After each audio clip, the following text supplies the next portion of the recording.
जरा इस एक खास सिचुएशन के बारे में सोचते हैं। मान लेते हैं कि कोई एक बेहद शातिर चोर है। ठीक है। उसने अभी अभी मतलब अपनी जिंदगी की सबसे बड़ी और कामयाब चोरी की है। जेब पूरी तरह से पैसों से भरी हुई है और वो भागकर रेलवे स्टेशन पहुंच जाता है। बिल्कुल भागने का सबसे आसान और सेफ रास्ता। हाँ, और सामने एक ट्रेन है जो बस प्लेटफॉर्म से निकल ही रही है। वो आसानी से दौड़कर उस ट्रेन में चढ़ सकता है और हमेशा के लिए एक नई जिंदगी शुरू कर सकता है, लेकिन उसके पैर अपनी जगह से हिलते ही नहीं है। वो बस वहीं खड़ा रह जाता है। एकदम। वो ट्रेन को अपनी आंखों के सामने से जाते हुए देखता है। तो सवाल यह है कि क्यों? मतलब ऐसा क्या होता है जो एक पक्के अपराधी को भागने से रोक देता है? ये बहुत ही गहरा सवाल है। उलझन को डिकोड करेंगे। ये महज किसी चोरी की कहानी नहीं है, बल्कि ये समझने की कोशिश है कि कैसे मौन और भरोसा किसी भी सजा से ज्यादा ताकतवर साबित हो सकते हैं। और दिलचस्प बात यह है कि इस पूरी घटना के केंद्र में कोई बहुत शातिर या खूंखार गुंडा नहीं है, बल्कि सिर्फ एक 15 साल का लड़का है। 15 साल मतलब सोचकर ही अजीब लगता है। हाँ, 15 साल की उम्र है। जहां आमतौर पर बच्चे स्कूल और दोस्तों में उलझे होते हैं, वहां हमारा ये नरेटर, जिसका नाम फिलहाल हरी सिंह है, खुद को चोरी के पेशे में एक अनुभवी और बेहद सफल खिलाड़ी मानता है। और वो अपना नाम भी तो बदलता रहता है ना? बिल्कुल। वो पुलिस और अपने पुराने मालिकों से बचने के लिए हर महीने अपना नाम बदलता है। इस उम्र में पहचान बदलना मतलब ये एक बहुत ही हाई लेवल का सर्वाइवल मैकेनिज्म है। और यही हरी सिंह एक दिन कुश्ती के एक मैच में अनिल नाम के एक 25 साल के इंसान से मिलता है, जो कि पेशे से एक लेखक है। यहाँ मुझे हरी की जो साइकोलॉजी है ना, वो बड़ी कमाल की लगती है। मतलब वो अनिल को देखता है, एक लंबा, दुबला पतला, लापरवाह सा इंसान, और तुरंत उसे अपने अगले शिकार के रूप में चुन लेता है। हाँ, उसकी नजर बहुत पारखी है। और हरी जिस तरह से अनिल को अप्रोच करता है, वो किसी 15 साल के बच्चे जैसा तो बिल्कुल नहीं लगता। वो जाकर अनिल से कहता है, आप भी थोड़े पहलवान लगते हैं। चापलूसी। बिल्कुल। उसे पता है कि किसी भी इंसान का डिफेंस तोड़ने के लिए ये झूठी तारीफ या चापलूसी सबसे बेहतरीन हथियार है। यही तो हरी की खासियत है। वो लोगों को रीड करना जानता है। उसे मालूम है कि अनिल जैसा सीधा इंसान उसकी इस छोटी सी तारीफ से खुश हो जाएगा। इसके बाद हरी उससे काम मांगता है। अनिल साफ कह देता है कि वो उसे नियमित तनख्वाह नहीं दे सकता। हाँ, लेकिन वो कहता है कि अगर हरी खाना बना सकता है तो वो उसे खिला सकता है। और हरी यहाँ बिना पलक झपकाए झूठ बोलता है कि उसे खाना बनाना आता है। और उस झूठ का नतीजा, कहानी में ये हिस्सा बड़ा मजेदार है कि हरी ने उस रात जो खाना बनाया वो इतना भयानक था कि अनिल को उसे एक आवारा कुत्ते को डालना पड़ा। हाँ, वो खाना बिल्कुल खाने लायक नहीं था। अनिल ने तो उसे घर से जाने के लिए भी कह दिया था। अगर ये कोई आम सिचुएशन होती तो शायद कहानी वही खत्म हो जाती, लेकिन हरी वहां से गया नहीं। वो बस अपनी वो जो एक सबसे मासूम और आकर्षक मुस्कान होती है ना, उसके साथ वहीं खड़ा रहा। और अनिल भी अपनी हंसी नहीं रोक पाया। सही कहा, उसने हरी को काम पे रख लिया। इस घटना को अगर थोड़ा गहराई से देखें तो ये सिर्फ एक हंसाने वाला वाकया नहीं है। ये दिखाता है कि हरी दुनिया को सिर्फ फायदे और नुकसान के चश्मे से देखता है। कैसे? वो अपनी उस आकर्षक मुस्कान का इस्तेमाल एक हथियार की तरह करता है, लोगों को मैनिपुलेट करने के लिए। खैर, इसके बाद अनिल उसे अपने साथ जुमना स्वीट शॉप के ऊपर वाले कमरे में रखता है। हरी रोज सुबह की चाय बनाता है, दिन भर का राशन और सामान खरीदने जाता है। और यहीं से वो अपना खेल शुरू करता है। हाँ, वो रोज की खरीदारी में चुपचाप 1 रुपए का मुनाफा अपनी जेब में डाल लेता है। अच्छा रुको, मुझे यहीं पर एक बात खटकती है। मतलब हम कह रहे हैं कि हरी बहुत चालाक है। उसे लगता है कि वो रोज 1 रुपया चुराकर दुनिया को बेवकूफ बना रहा है, लेकिन कहानी में ये साफ है कि अनिल को ये बात पता थी। बिल्कुल पता थी। तो अनिल जानता था कि हरी रोज पैसे मार रहा है, फिर भी उसने कभी हरी को टोका नहीं। क्या ये थोड़ा अजीब नहीं है? मतलब अगर मैं किसी को अपने घर में रखूं और मुझे पता चले कि वो रोज पैसे चुरा रहा है, तो मैं तो उससे तुरंत सवाल करूंगी।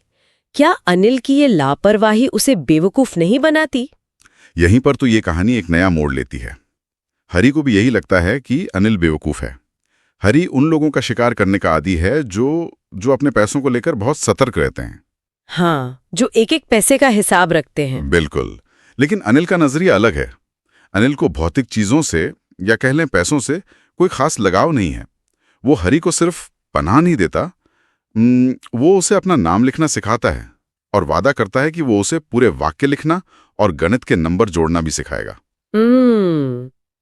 तो वो 1 रुपए वाली बात को नजरअंदाज कर रहा है। हाँ, अनिल दरअसल उस 1 रुपए की चोरी को नजरअंदाज कर रहा है क्योंकि शायद वो देख रहा है कि सड़क से आए एक अनाथ बच्चे के लिए ये सर्वाइवल का एक तरीका है। अनिल की ये मौन स्वीकृति कोई बेवकूफ़ी नहीं है, बल्कि ये हरी के लिए एक बहुत बड़ी मनोवैज्ञानिक चुनौती बनने वाली है। ये तो ऐसा हुआ कि शिकारी सोच रहा है कि वो शिकार कर रहा है, लेकिन शायद शिकार एक बिल्कुल अलग ही गेम खेल रहा है। हम सबने कभी ना कभी ऐसा देखा है या शायद खुद किया है, जैसे ऑफिस का कोई पेन घर ले आना या घर के खुले पैसे जेब में डाल लेना। हाँ, वो छोटी मोटी चीजें हम खुद को समझाते हैं कि अरे इतने से क्या ही फर्क पड़ेगा, हरी भी यही कर रहा है। लेकिन ये छोटी चोरी जल्द ही एक बहुत बड़ी घटना में बदलने वाली है। बिल्कुल। और वो मौका तब आता है जब अनिल एक दिन घर लौटता है। उसने किसी प्रकाशक को अपनी किताब बेची है और उसे 600 रुपये मिले, वो भी 50-50 के नोटों में। 60 के दशक के हिसाब से तो ये बहुत बड़ी रकम थी। बहुत बड़ी। और हरी की नजरों के सामने अनिल उन पैसों को अपने गद्दे के नीचे रख देता है। हरी के पास उस कमरे की चाबी है। अब सोचिए, एक लड़का जो रोज 1 रुपए के लिए बेईमानी कर रहा है, उसके सामने अचानक 600 रुपए आ जाते हैं। अब यहाँ हरी के दिमाग में जो कश्मकश चलती है ना, वो समझने लायक है। मैं सोच रही थी कि वो खुद को इस चोरी के लिए कैसे मनाता है। वो कोई सीधा साधा बहाना नहीं बनाता। नहीं, वो बाकायदा लॉजिक देता है खुद को। हाँ, वो खुद से कहता है कि मैं अपने इस चोरी के काम में आउट ऑफ प्रैक्टिस हो गया हूँ। अगर मैं ये पैसे नहीं लूंगा तो अनिल वैसे भी इन्हें अपने दोस्तों पर बर्बाद कर देगा, और वैसे भी ये मुझे कौन सा कोई तनख्वाह देता है। इस मानसिक प्रक्रिया को हम साइकोलॉजी में रैशनलाइजेशन कहते हैं। मतलब अपने गलत काम को सही ठहराना, अपने जमीर को शांत करना। बिल्कुल। हरी को वो पैसा चुराने के लिए अपने अंदर के इंसान को एक नैतिक बहाना देना पड़ता है। वो खुद को यकीन दिला रहा है कि अनिल इन पैसों का सही इस्तेमाल नहीं करेगा, इसलिए उसका इन पैसों को चुराना पूरी तरह से जायज है। लेकिन इसके पीछे एक बहुत बड़ी मनोवैज्ञानिक उलझन भी छिपी है। हाँ, और वो उलझन हरी खुद अपनी बातों में बयां करता है। वो कहता है कि एक लालची आदमी को लूटना आसान होता है क्योंकि वो इसे बर्दाश्त कर सकता है, लेकिन एक लापरवाह और सीधे इंसान को लूटना बहुत मुश्किल है। बहुत मुश्किल है। क्योंकि हरी की नजर में लापरवाह आदमी को तो कभी कभी पता ही नहीं चलता कि वो लुट गया है, और इससे चोरी का सारा मजा ही खत्म हो जाता है। यही इस कहानी का सबसे दिलचस्प पहलू है। एक चोर के लिए चोरी सिर्फ एक आर्थिक लेनदेन या संपत्ति का ट्रांसफर नहीं है, ये उसके अहंकार की संतुष्टि भी है। अपनी काबिलियत साबित करना। हाँ, ये साबित करने का एक तरीका है कि मैं तुमसे ज्यादा चतुर हूं। जब किसी लालची इंसान का पैसा चोरी होता है तो वो परेशान होता है, गुस्सा करता है, और चोर को ये देखकर एक अजीब सी जीत का एहसास होता है। लेकिन जब सामने वाले को फर्क ही ना पड़े।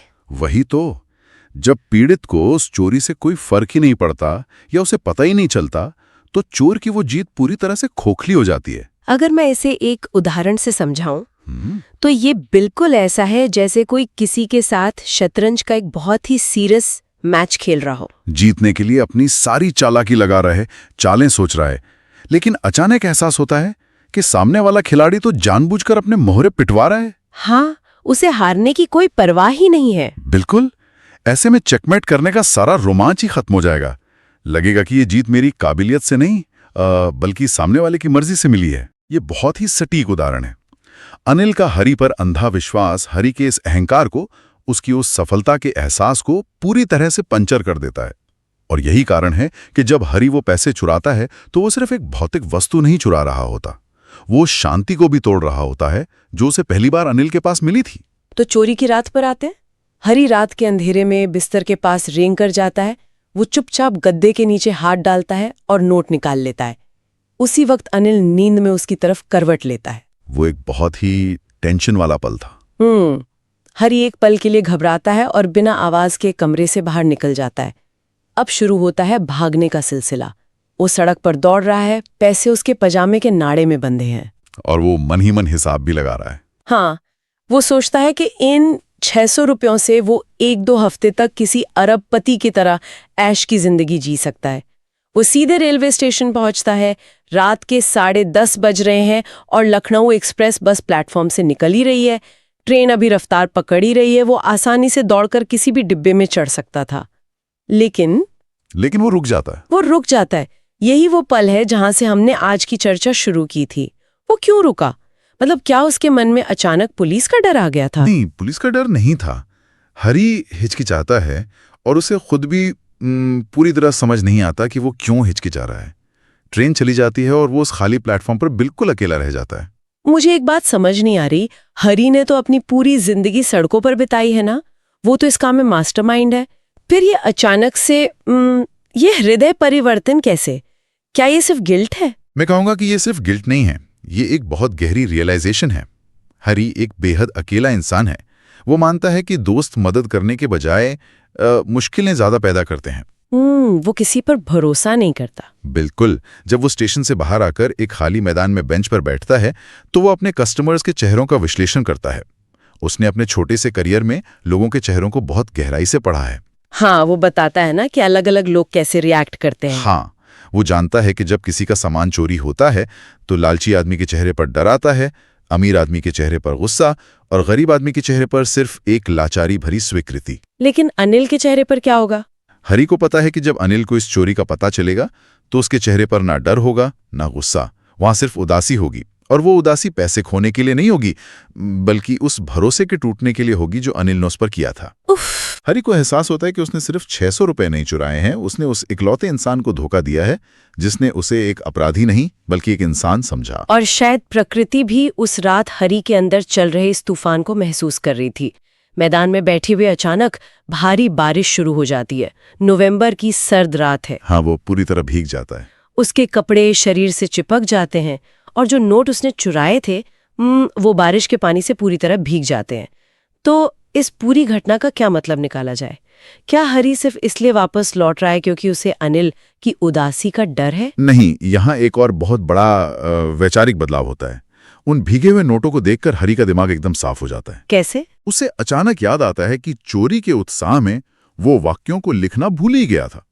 उसे समझ आता है कि ये 600 रुपए उसे कुछ दिनों की खुशी दे सकते हैं, लेकिन अगर वो अनिल के पास रुककर पढ़ना लिखना सीख जाए, पूरे वाक्य लिखना सीख जाए, तो वो एक बड़ा, चतुर और सम्मानित व्यक्ति बन सकता है, एक रिस्पेक्टेड इंसान। ये बहुत बड़ा पॉइंट है। मतलब उसकी महत्वाकांक्षा ही बदल गई है। बिल्कुल। वो समझ गया है कि एक चोर के रूप में उसकी सफलता का कोई भविष्य नहीं है, वो हमेशा ऐसे ही भागता रहेगा। लेकिन एक शिक्षित इंसान के रूप में उसकी संभावनाएं असीमित हैं। शिक्षा और सम्मान की चाहत रातों रात अमीर बनने की लालच पर भारी पड़ जाती है। एकदम सही। और अब आता है कहानी का सबसे मुश्किल हिस्सा। हरी को वापस जाना है। वो खुद स्वीकार करता है कि पैसे चुराना बहुत आसान है, लेकिन बिना पकड़े गए उन पैसों को वापस अपनी जगह पर रखना दुनिया का सबसे मुश्किल काम है। हाँ, क्योंकि रिस्क बहुत ज्यादा है। क्योंकि जब आप पैसे वापस रख रहे होते हैं तो आप सिर्फ एक रिस्क नहीं ले रहे होते, आप अपनी गलती को सुधारने का एक बहुत बड़ा मानसिक बोझ उठा रहे होते हैं। वो घबराया हुआ वापस कमरे में जाता है। चंद्रमा की रोशनी कमरे में आ रही है। अनिल अभी भी सो रहा है। हरी धीरे से गद्दे के पास जाता है और अपना हाथ उन भीगे हुए नोटों के साथ गद्दे के नीचे सरका देता है। वो पल कितना भयानक रहा होगा उसके लिए। जरा सोचिए, इस पूरी प्रक्रिया में जो डर है वो शायद चोरी करते समय के डर से 100 गुना ज्यादा रहा होगा। अगर अनिल उस वक्त जाग जाता तो हरी कभी साबित नहीं कर पाता कि वो पैसे चुराने नहीं बल्कि वापस रखने आया था। लेकिन वो वापस रख देता है और सो जाता है, और अगली सुबह जब वो उठता है तो उसे थोड़ी देर हो चुकी होती है। अनिल पहले ही उठ चुका है और उसने चाय भी बना ली है। और यहीं पर इस कहानी का वो क्लाइमैक्स आता है जो मेरे हिसाब से सबसे पावरफुल है। अनिल अपना हाथ हरी की तरफ बढ़ाता है। उसकी उंगलियों के बीच में एक 50 रुपए का नोट है। हरी का तो मानो दिल ही बैठ गया होगा। बिल्कुल। हरी का दिल धक से रह जाता है। उसे लगता है कि बस अब सब खत्म, उसकी चोरी पकड़ी गई। अनिल कहता है, मैंने कल कुछ पैसे कमाए थे, अब तुम्हें नियमित रूप से वेतन मिलेगा। लेकिन असली ट्विस्ट तो वो नोट था। हाँ, जब हरी वो नोट अपने हाथ में लेता है तो वो नोट रात की बारिश की वजह से अभी भी गीला था। ये मोमेंट बहुत कुछ कहता है।